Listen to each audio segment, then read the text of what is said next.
I was paid a healthy bounty for Ringo and Curly Bill, and realized there was real money to be made. That's why I went after Henry Plummer.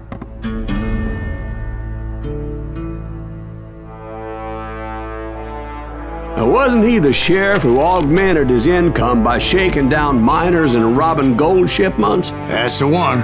Oh yeah, I remember him. He ran that gang of thieving outlaws called the Innocents. So it's true that you went toe-to-toe with him? Indeed I did, son. Indeed I did.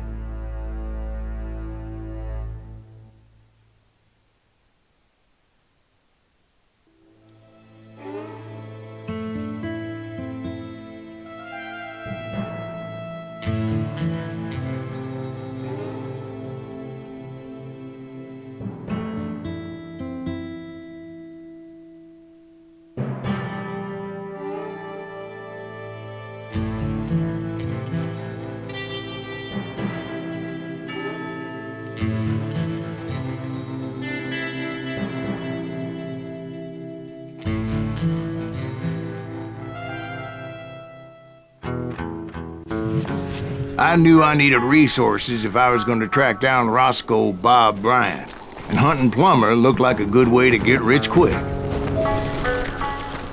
As the local vigilantes exposed him as the leader of the bandits, and put a generous price on his head. Plummer rallied his gang to plunder one last gold mine before making their escape, and that's where I thought I'd find him. It makes me nervous. My late father pointed out to me more than once. God made men, and Samuel Colt made them equal. You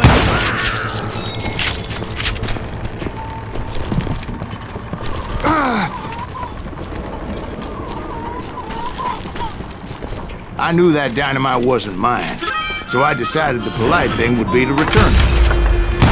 It was the biggest gold rush since Sutter's Mill in '48. Unfortunately, prospectors weren't the only ones drawn to those riches.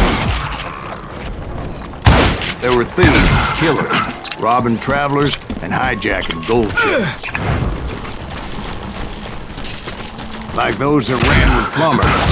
Some were just regular folks I knew from town, drawn by greed and easy pickings.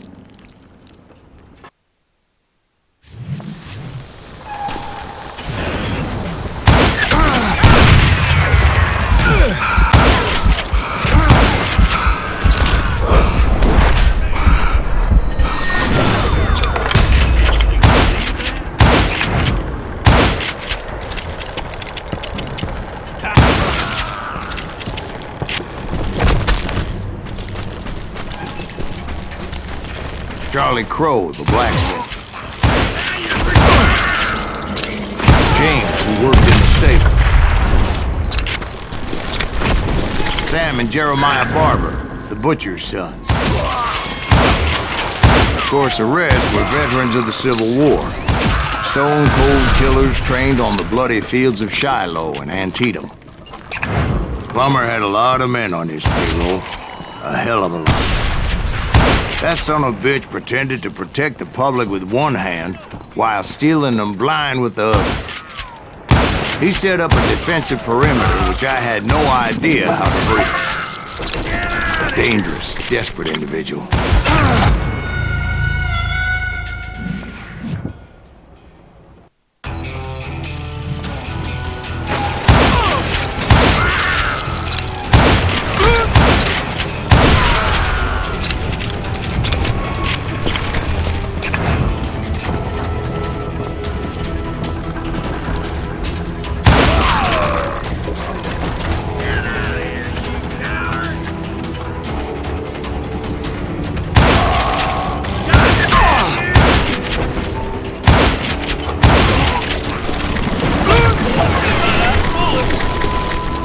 I was outnumbered and in way over my head, but I was too damn stubborn and stupid to realize it. They must have thought I was touched.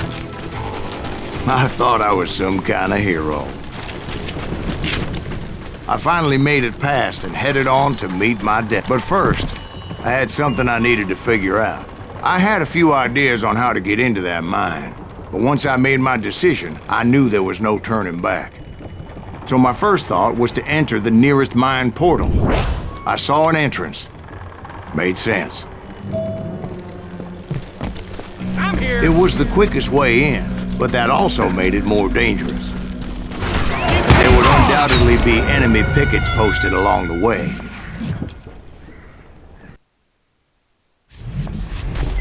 Hey, I'll flank him.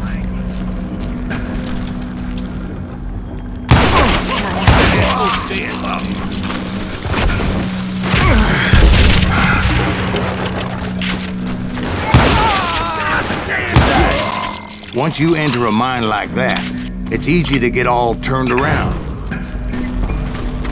And that confusing maze of corridors wouldn't even be the worst of it. Some of those shafts could be as deep as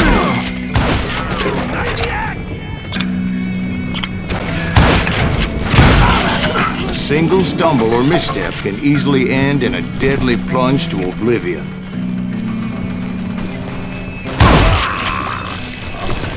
Quick reflexes often make up for a lack of common sense.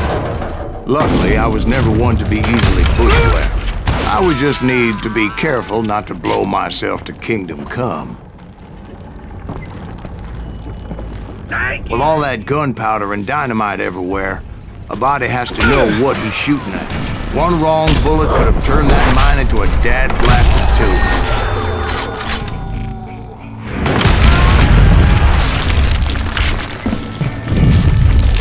I freely admit that my plan of attack was not just moronic, but clearly insane.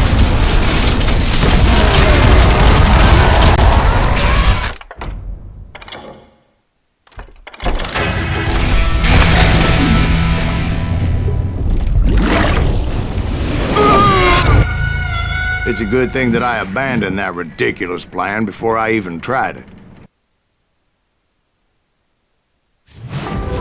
Instead, I spotted a ladder, a way into the mine from the opposite side.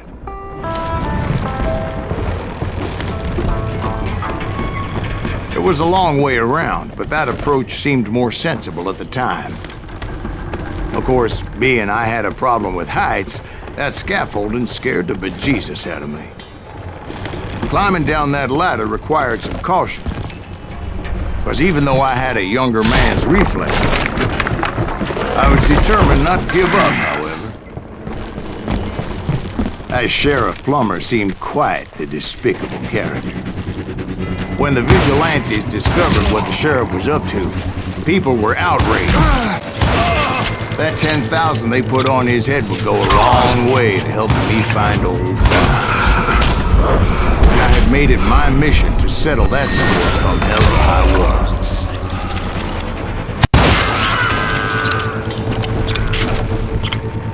But first, I would have to make a choice. Take the elevator or climb the ladder. I picked the more convenient and more dangerous route.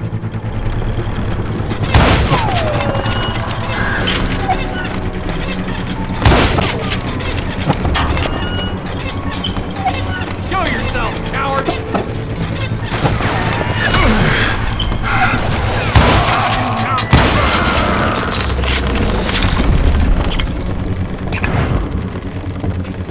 Plummer was a mad dog killer, and the people of Nevada City deserved better.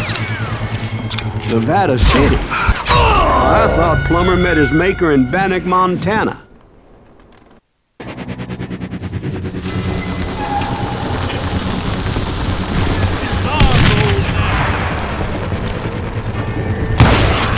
Right, well, he was the sheriff of both places at one time or another, but that's neither here nor there. The point was, taking him down would save a lot of lives, including my own.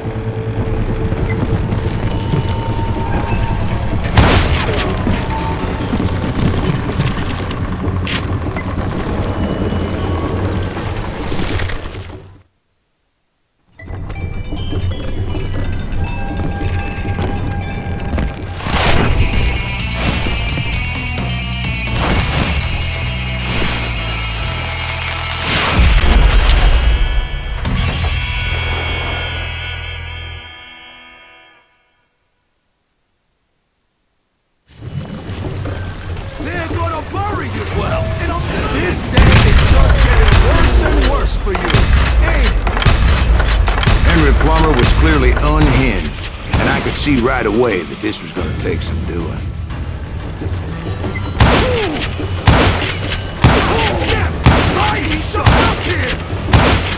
Come on, boys! Take this cocksucker out!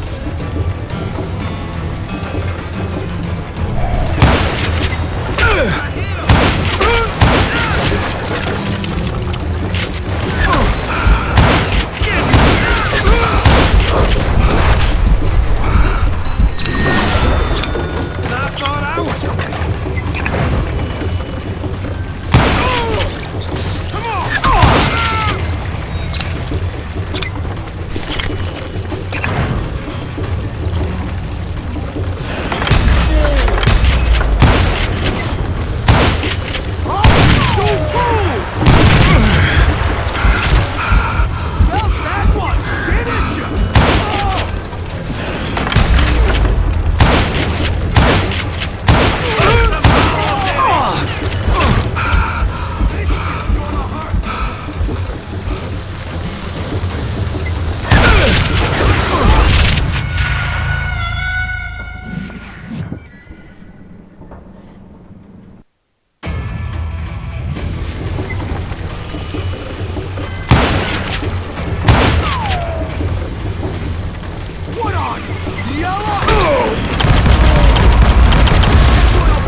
So that's how Henry Plummer died.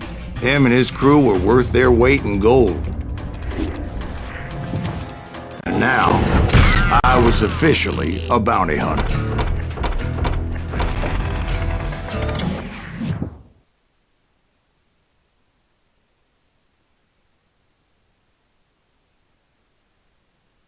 So, did you finally go after that Bob feller? Well, I heard word he was in Kansas with John Wesley Hardin. So that's where I went. Where in Kansas? Abilene. Why do you ask, Ben? No reason. Was Hardin as fast as Ringo? Ringo was fast, but John Wesley was as fast as the devil himself.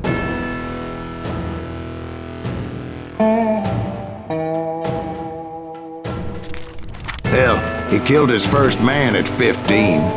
From that day forward, he had a price on his head and wouldn't back down for nobody, not even Wild Bill Hickok himself.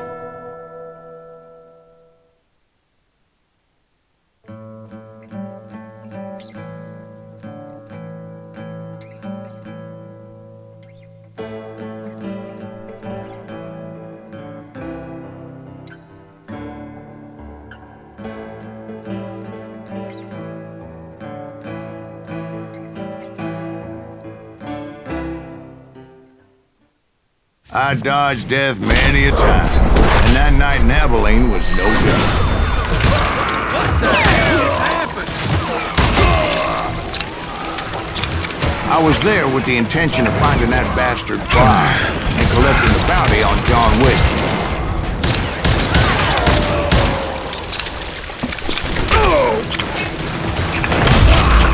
I thought the Texas Rangers got Hardin. Yeah. That's what they want you to believe. It was cold in a witch's tit and a brass bra that night as I fought my way past his loyal compadres to the very same saloon we're sitting in today. Look around and imagine this place painted in blood. Hardin was waiting for me, and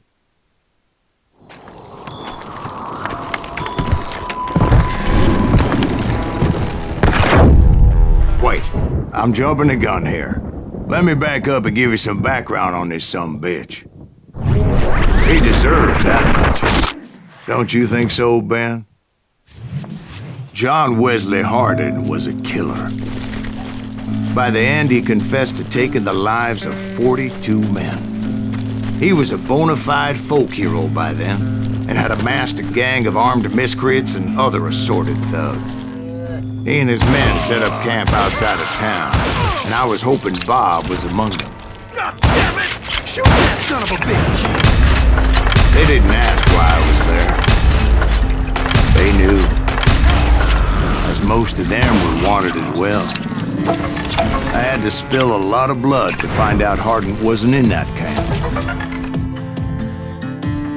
He was carousing in town with his closest friends. Hardin's boys apparently didn't want me to reach the bull's head. Some were hightailing it into town to inform their jefe of my unwelcomed presence.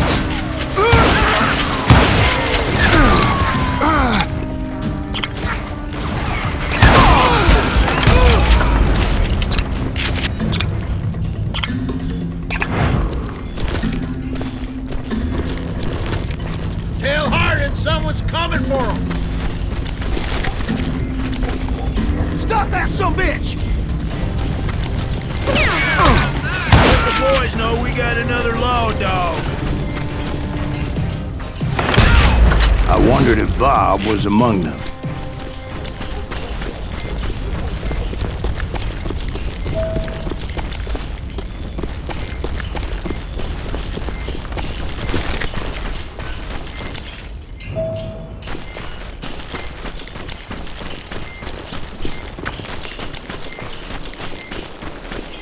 And I steeled myself for the fight ahead.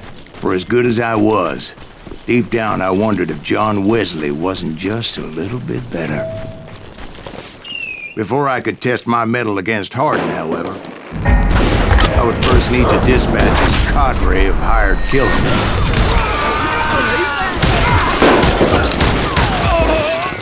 Most of these degenerates were beyond redemption, but John Wesley might have been a different story.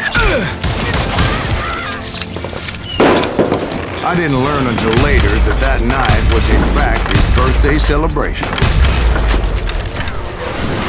He's out of his mind! God damn him!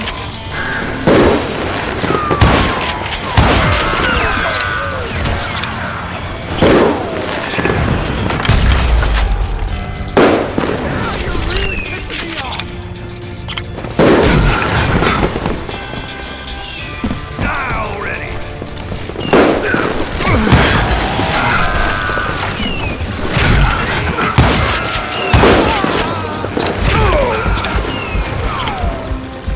Watch where you're shooting!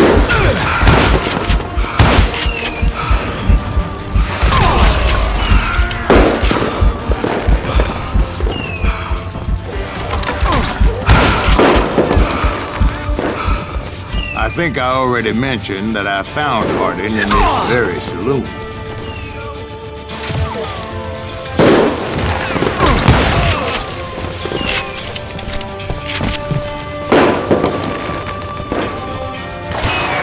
Suffice it to say, nobody there was happy to see me.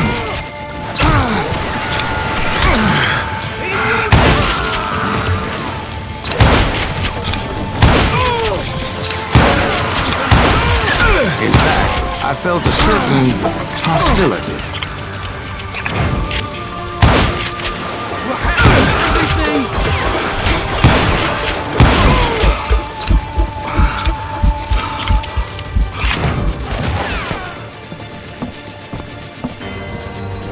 Time to die! I was disappointed that neither Bob nor John Wesley were among the dead. But that was short-lived, as a moment later I was facing down the fastest gun in the West.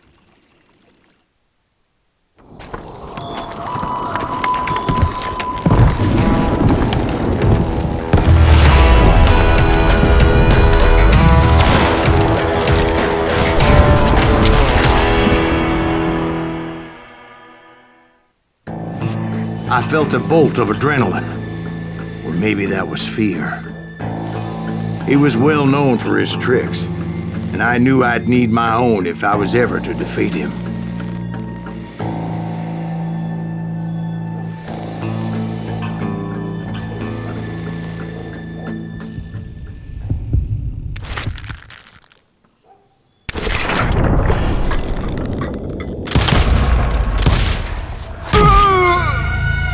No, wait!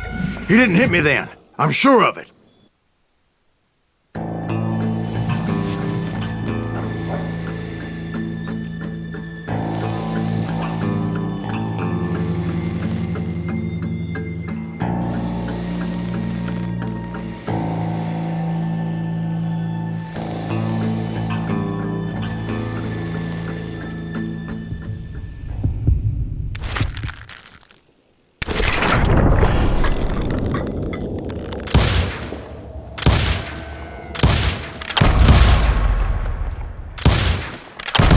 That man was faster than greased lightning. But being inebriated as he was, he didn't count his shots. And now, he was at my mercy. So he didn't die? No, I sent him to prison. Years later, after he was free, some restless avenger took his life. Shot him in the back in a saloon just like this one. Anybody up for another beer? Ben?